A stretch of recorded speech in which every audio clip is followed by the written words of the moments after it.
All right, what's going on, guys? This is Easy Breezy. It's kind of hard for me to say that because on top of my list that I already have, I have these Invisaligns in, and honey, talking is a struggle. But anyways, what's going on, guys? This is Easy Breezy.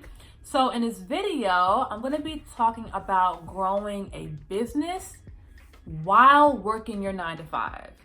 I know it's hard. It's life. Everyone has to do it. Everyone has to pay bills. Everyone has to try to build some type of dream career while still trying to survive.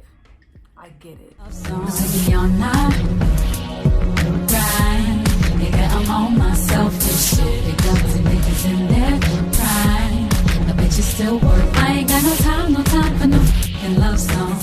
You have your dream work and you have your 9 to 5. Your dream work is like your purpose in life, the business you want to grow. Like that's you. That's all you, your dream work. Your 9 to 5 is what you have to do, right? Have to do this to pay your bills and to even fund your dream work, right? Now, I was doing hair over 10 years, a very long time. All right. After probably like 8 years, I started to feel kind of burnt out. I started to feel like my career really wasn't growing anymore. I felt like I was at a standstill. So I wanted to start something else up so I can just get new life, get new life for myself, build more traffic and more attention to my business. And I was just like, this ain't doing it. Like, Instagram, doing clients all day, like it's just not doing it. Like I need something more. I need to speak. I need to get all my feelings out. So I decided that I'm going to grow my YouTube channel. Still work on my 9 to 5 and trying to grow a YouTube channel. Hard, okay? Because once I get home from work, I don't want to record. So it was hard to keep a balance with YouTube and work for a very long time, okay? I made my first YouTube video 4 years ago. I didn't start to be consistent until this time last year. So yeah, I had my ons and offs, my runs, my fall offs with YouTube a couple times before I actually got consistent. One of the main things that helped me be consistent with YouTube is not thinking how my channel should be. Not thinking what I want my channel to look like or how I think it should be done or what's right and what's wrong. I let go of all those feelings and I said, you know what? Whatever my channel is about to look like is whatever it's going to look like. So I'm going to incorporate my channel with my daily life. Now, when I went home and I tried to do my makeup every time and I tried to put on this facade to do these videos, it was hard for me to keep up with that because that wasn't always my mood, right? So I had to incorporate my YouTube content with my 9 to 5. Now, this won't work for everyone because, you may work in a business where you can't record and do all those things. But sometimes you guys can actually include your YouTube content with your job. You may have jobs that are a little more lenient where you can pull out your camera and vlog, or especially girls that are in the beauty industry, you can pull out your camera and record your services. I used to take my camera and my ring light to my job and I just recorded every single client I did from beginning to end. Easy. I didn't have to do my makeup. I didn't have to talk. I didn't have to be mentally ready to record. I just set it up. And all you seen was my client's head and my hands.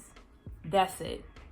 Now, did I always think that my channel was going to look like that? No, of course not. I thought that my channel had to be me talking on camera. I never really seen it as a tutorial channel, but that's what it became. And it became successful because I mastered that niche. I incorporated my content with my daily life. All right.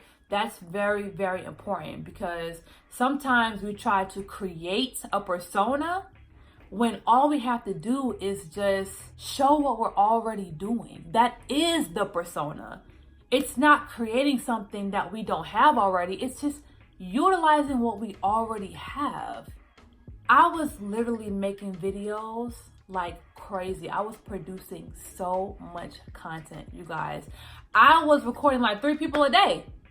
with my camera, or everyone that approved, because of course I used to always ask for, permission to record. It came to the point where I had a YouTube video to post almost like 4 times a week. And then I started posting videos every single day. So when my content picked up, it's like, it was over with. It was over with from there. I was getting subscribers, I was getting sponsors, and I was getting more clientele. And with more clientele, I was making more videos. So one thing that I would say to girls in the beauty industry, if you do lashes, if you do hair, if you do makeup, if you do microblading, if you do nails, you can record those services. You don't have to be on camera to create content. You can, on your own time, but when you're doing your clients, record. What are you not recording for? That's perfect content. Also, one thing that I think girls are scared of, they're scared to record themselves doing what they do because they feel like they don't want their technique stolen. Or they think in their mind, well, one day I'm going to teach classes, so I don't want people to refer to these videos and not buy a ticket to my class. I'm going to tell you guys something right now. Stop thinking that. The secret to actually growing and having people interested in even buying classes is giving value to people. I know this sounds backwards, but the more information that you give for free, the more money you will receive and the more support you will receive. I thought that me posting my technique was gonna draw people away from wanting to purchase a ticket to my classes, but it actually made a flood of people come to my email and my DM saying, I love your video so much, but I need a one-on-one. Can I meet with you? Are you having any classes in the future? And it was like, what? It was so backwards to me. So don't be scared of giving away your technique. Don't be scared of none of that shit. Okay? Give value. Give to people with love. You have to move in love. You cannot move in fear. So I was creating content from my daily life. I wasn't going out my way to create content. All right? As I was making more money on YouTube, I was making more money in the salon, but it kind of when I was doing my expenses, I was definitely making more from YouTube than I even was in the salon. Now, I was making a lot of money in the salon, but I had to pay my assistant, I had to pay my manager, and I had to pay booth rent. By the time those 3 were paid, I would make way less than I thought I made. So when I actually did the math, at one point I was like, what if I stopped doing clients and I did YouTube full time from my house? I don't have to pay booth rent.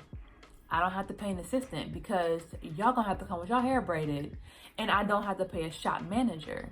So now that I don't have all those expenses, now I can go crazy with the YouTube. I can do more sponsor videos and make my money that way, and from views and promoting my own products and selling from my website. I can put full focus in my content now. So at one point, it was kind of like this, and I had to make a decision, and I let go of doing hair.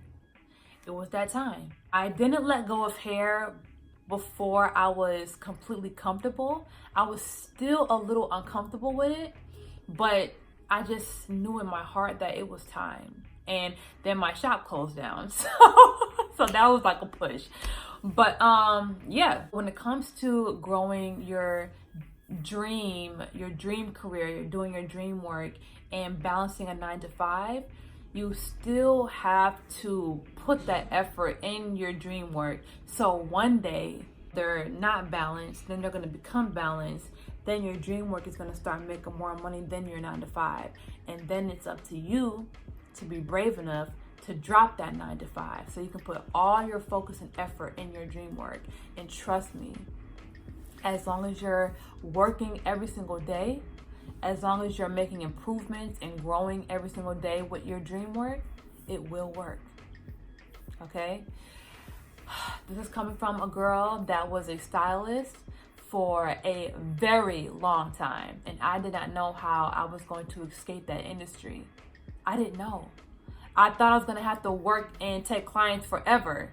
I didn't even know there were other options for me. So you guys have to try. You have to take a leap of faith. You have to try things. And you know, if you are creating a YouTube channel to promote your brand, which I think is a great idea, you know, sometimes you'll just have to be creative, think outside the box. Don't look at what other people are doing. Like, literally take your camera out with you when you're going shopping for your clothes or when you're doing things just to create content. Because it's not really all about what you should look like or what your channel should be geared toward or whatever you think. It's the perfect content is how you're already living. And if you're living in your path, there's your content.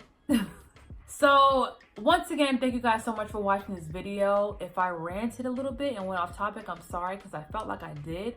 But if you knew what I was saying and you got value from this video, that's what's up. So make sure you guys subscribe to my channel and turn on your notifications. And I will see y'all later. Toodles.